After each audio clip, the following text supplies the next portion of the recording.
So the All Blacks have played 14 matches in 2024, and in this video, I'm going to be giving my All Blacks Team of the Year, the best player in each position, based off what we've seen throughout this year. Now, overall, we haven't seen a huge amount of squad rotation from Scott Robertson, so bear that in mind when it comes to a couple of these selections, as in some positions, it's pretty much only a one-horse race due to the lack of time we've seen for other players. But in the front row, for Team of the Year, I've gone number 1 to Mighty Williams. Now, I know a lot of people would probably have Ethan de Groot, and honestly, you could go either way with these two. De Groot only playing the one game in November, I think hurt him a bit, where Mighty Williams was actually playing his best rugby, whereas in the Rugby Championship, Ethan de Groot was the stronger out of the two. But I've just slightly edged it towards Mighty Williams because of the impact that he's had in a couple of the important matches in the November internationals, and also because we still don't know the extent of that de Groot disciplinary issue. I don't really want to put him in a Team of the Year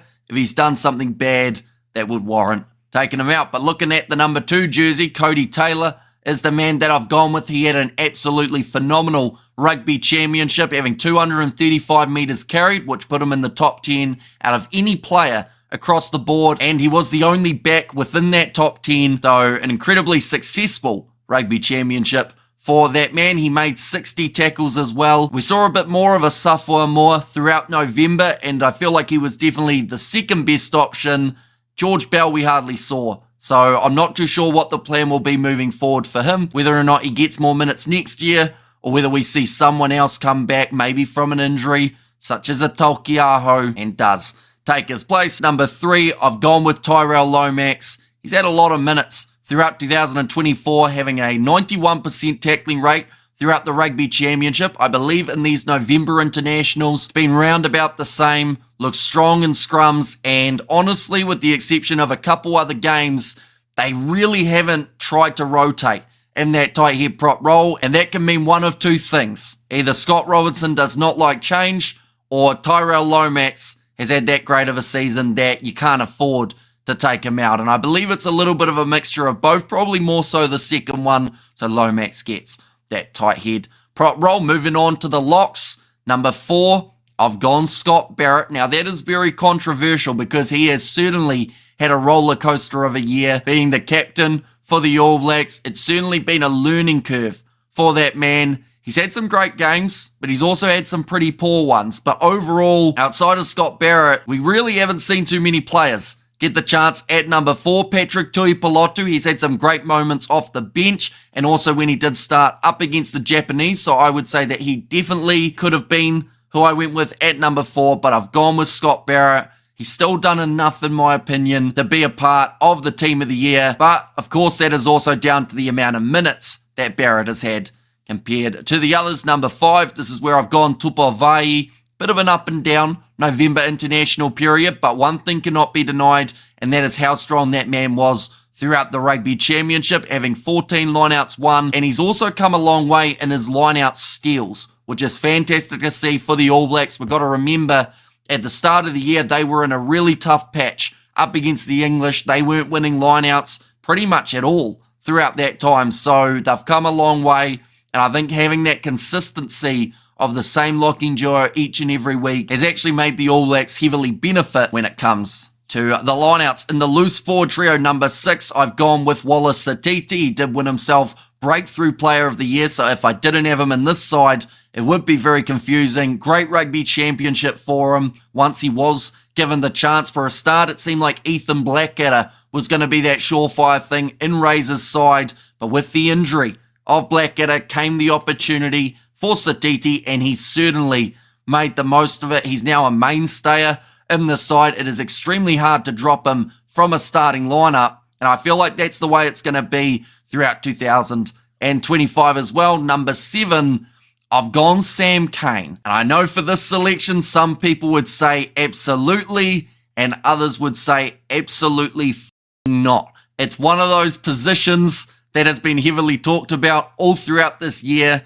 Sam Cane, it's his last season for the All Blacks. And we still have to remember, throughout this year, he has still had some solid moments in that 7 jersey. Yes, there's been a couple shaky performances along the way, but he has passed on a lot of knowledge to those younger guys in the team as well, the likes of a Peter Lakai, who will soon be maybe a starter for the All Blacks. So Sam Cane, I still feel like he deserves this spot. Plus, Razor hasn't really given us too many other options in that number 7 jersey, unless, of course, you were going to transfer Savia to the 7, but then who would you put at 8? We've only really seen Satiti get 1 or 2 games there. So Sam Cane, who I'm going with as the number 7, and number 8, I've just given it away, but Ardie Savia is the man that I have gone with. He had the most carries out of any player throughout the Rugby Championship with 89. He had 17 defenders beaten and made 84 tackles, had some good game-changing moments in November, and overall just had a pretty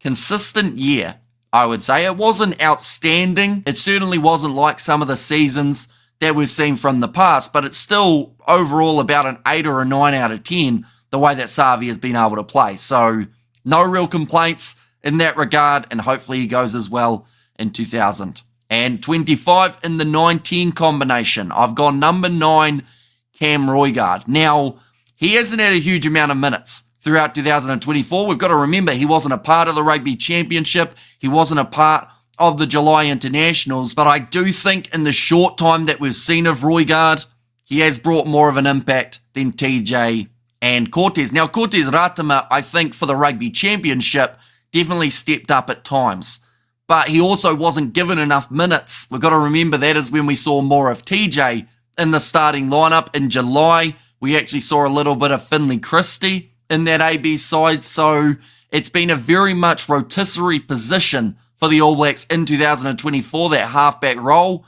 But Roigard, at least there's been some consistency at the end of the year. He played brilliantly up against Japan in the starting side, did very well up against the French, and as soon as they took him off, the game momentum completely shifted. So Roigard's the 9 and 10.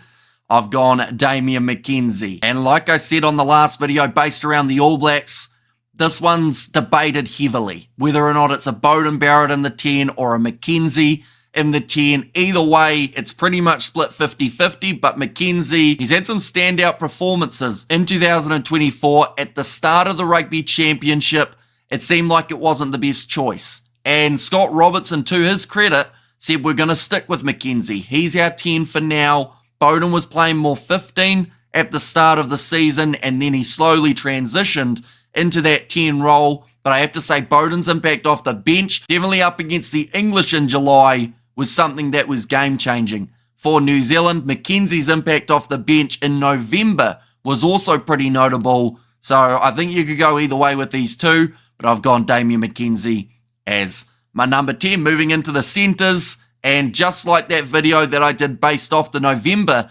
Internationals best team for the All Blacks, these two jerseys are pretty much cemented. Number 12, Jordie Barrett. Number 13, Rieko Ioane. We just haven't seen any sort of rotation in these two kits. We've seen a little bit of Anton Leonard-Brown in the times that Jordie Barrett has been injured. We got to see Billy Proctor twice for this year after coming off a brilliant Super Rugby Pacific season. And who knows, maybe if he was given more chances, he could have been like Wallace Satiti, gone from a guy that was getting overlooked to all of a sudden getting a lot of consistent minutes. But Barrett, to his credit in the Rugby Championship, put in some pretty decent stats. He had 216 metres carried, 14 defenders beaten. Rieko, there's no denying how much pace that man has, but also at the moment, there's no denying how poor his decision-making can be at times. He's still had a couple great games in 2024 though, but he's certainly been overworked with the amount of minutes that have been expected of him. Definitely when they have got a few other options that could have slotted in as that 13, but now the back three. Number 11, Caleb Clark got himself 6 tries in the Rugby Championship, was a little bit more quiet in November, but it certainly cannot be denied the amount of impact that that man brought for the All Blacks throughout this year. In terms of the other wing, I've actually gone Mark Talia. Now, Talia spent a lot more of this year playing 11 than he did 14, but the only other two options in that 14 jersey really would be Sevu Reece, who I feel just hasn't really lived up to the expectations, or Will Jordan, but that doesn't work because I've got him as my number 15 in this team of the year. So Mark Talia when he was finally chucked out on that right wing like he did play all throughout Super Rugby Pacific. He found a lot of success, and there is a way of getting Clark and Talia in the same back line, and this is exactly how you do it. Quick notable mention, of course, Ruben Love, only playing about 15 minutes up against the Japanese, scoring 2 tries on that right wing. But in terms of the guys who have had a lot more minutes in these positions, I've gone Talia for the right wing. Defenders beat him throughout the season, has been once again extraordinary for that man. His defence, it was heavily criticised throughout July.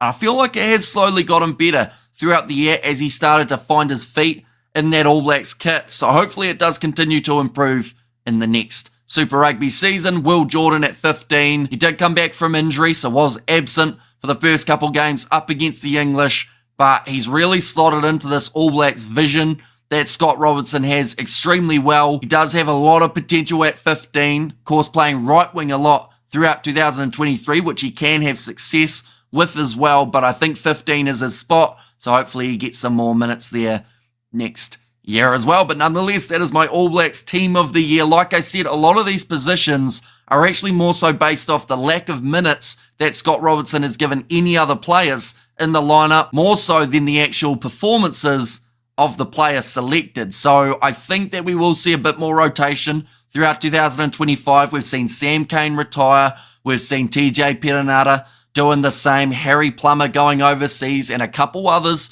to follow suit possibly soon. So it could be a pretty different looking AB side for 2025. But of course, just like this season, we will be covering all the games on the channel as well. But thank you all very much for tuning in. Do let me know your team of the year for the All Blacks in the comments down below, and I will see you all for the next one.